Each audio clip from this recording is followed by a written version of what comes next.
I'm 73 years old, and I need to tell you something uncomfortable.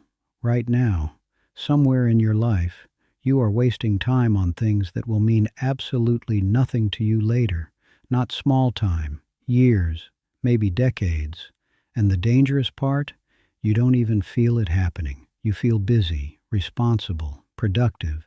But deep down, something feels slightly off, like life is moving, but you're not really living it.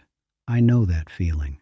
I lived in it for more than 50 years. I used to believe what most people believe: work hard, stay busy, sacrifice now, enjoy later, just push through this phase, then life will begin. Sound familiar? I had the career, the house, respect, stability, plans for the future. From the outside, everything looked right. From the inside, I was asleep and didn't know it. Until one ordinary Tuesday afternoon, my heart stopped cooperating. I wasn't climbing a mountain. I wasn't doing anything dramatic. I was in a meeting, talking about numbers that nobody remembers today. Then pressure in my chest, blurred vision, darkness. I woke up in a hospital, machines breathing louder than the room. My wife trying not to cry where I could see her. The doctor said I was lucky, and technically, I was. But lying there, something far more frightening hit me. If I had died that day, my life would have looked full, but felt unfinished. Not because I failed, because I postponed everything that actually mattered. That hospital bed stripped everything down to one brutal truth. I wasn't living intentionally. I was reacting, managing, delaying, enduring, waiting for the moment life would finally begin. And here is the lie that traps almost everyone watching this. I have time. You tell yourself, when work calms down, when money improves, when stress reduces, when I feel ready, when life becomes stable, then I'll live. But life doesn't stabilize.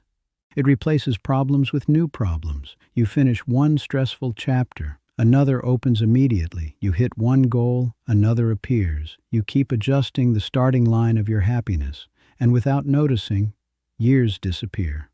I spent 30 years climbing a ladder, only to discover it was leaning against a wall I never actually chose. And time doesn't refund wrong climbs. Here's something nobody explains clearly.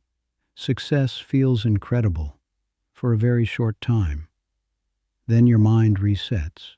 You need another goal, another achievement, another validation. It's not progress. It's emotional treadmill running. You move constantly, but never arrive. Do you know what people regret most near the end of life? Not mistakes, absences, the trip you delayed, the conversation you avoided, the risks you overthought, the time you traded for things that didn't matter. I don't lose sleep over business failures.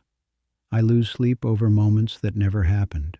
We treat time with people like it renews automatically. It doesn't.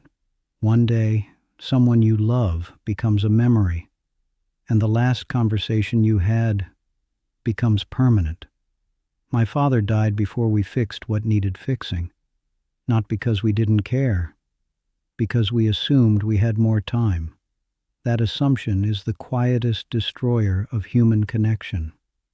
After my heart event, I didn't become fearless. I became aware. And awareness changes everything.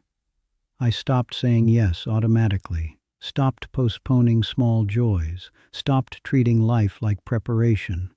I started living like time was visible, not invisible. After 73 years, the formula is embarrassingly simple. People, presence, meaningful effort, experiences that shape memory, not possessions that collect dust. Nothing else holds weight for long.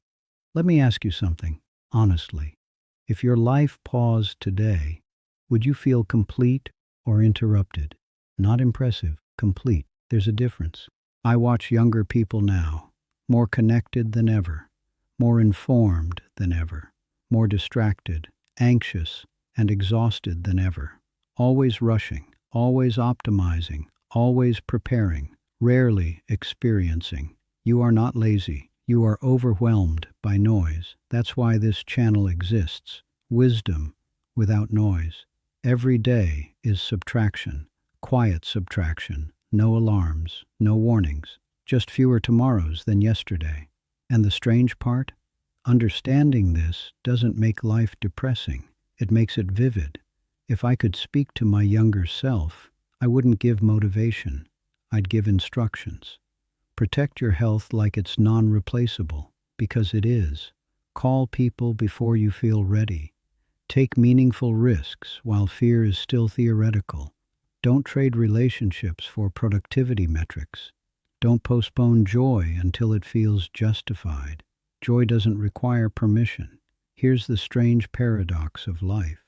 When you believe time is unlimited, you waste it. When you see it's limited, you finally live.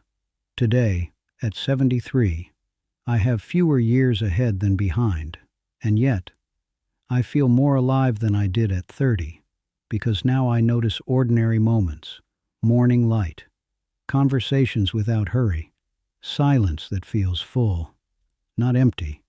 Nothing dramatic changed. Attention changed. So now you have a choice.